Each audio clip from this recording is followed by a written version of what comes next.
Everyone, welcome to Radhika's chord channel. आज हम discuss करने वाले हैं क्लास और उसके ऑब्जेक्ट के बारे में इन पाइथन। सो क्लास क्या होती है और ऑब्जेक्ट क्या होती है। Class is like a blueprint या फिर टेम्पलेट कह सकते हैं टू क्रिएट ए ऑब्जेक्ट। ठीक है, it define the properties. Properties मतलब उसके एट्रीब्यूट्स क्या है, उसका बिहेवियर क्या है, उसके मेथड्स क्या है, तो that can be created object will have. ठीक है, बहुत ही क्लास लेकिन ब्लूप्रिंट हो सकता है और उसका जो है template to create a object. ठीक है, ऑब्जेक्ट की बात करें, ऑब्जेक्ट क्या होता है कि an object is an individual instance of A class. इसकी इंडिविजुअल इंस्टांस है, it has its own data and can use the behaviour defined by the class.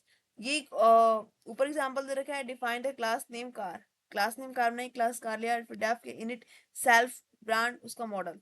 ठीक है, सेल्फ डॉट ब्रांड उसका ब्रांड उसके एट्रीब्यूट्स, सेल्फ डॉट मॉडल उसका attribute, brand क्या है model क्या है। ठीक है, अब यहाँ पे हमने ये किया डेफ डिस्प्ले इंफॉर्मेशन उसकी सेल्फ।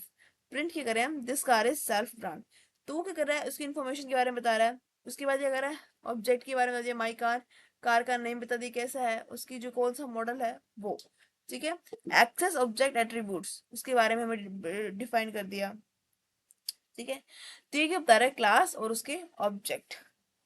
ठीक है, तो मेनली क्लास क्या होती है, एक ब्लूप्रिंट होता है, एक टेम्पलेट है, जो कि जिसे क्या हमें क्या उसकी प्रॉपर्टीज के बारे में, उसकी मेथड्स के बारे में हमें पता चलता है। ठीक है, और ऑब्जेक्ट क्या होता है, ऑब्जेक्ट है individual instances of A class, it has its own data, उसका पूरा डेटा होता है, एंड कैन यूज एंड उसके बिहेवियर। ठीक है, जैसे कि कार है, कार के है ना इसका डेटा है, टोयोटा है या फिर इसका कोरोला, जो भी इसलिए रखा है, इसके मॉडल के बारे में, उसके ब्रांड के बारे में इंफॉर्मेशन जो हमें मिल रही है वो। ठीक है, तो वीडियो अच्छी लगी तो लाइक सब्सक्राइब और share. Thanking for watching this video.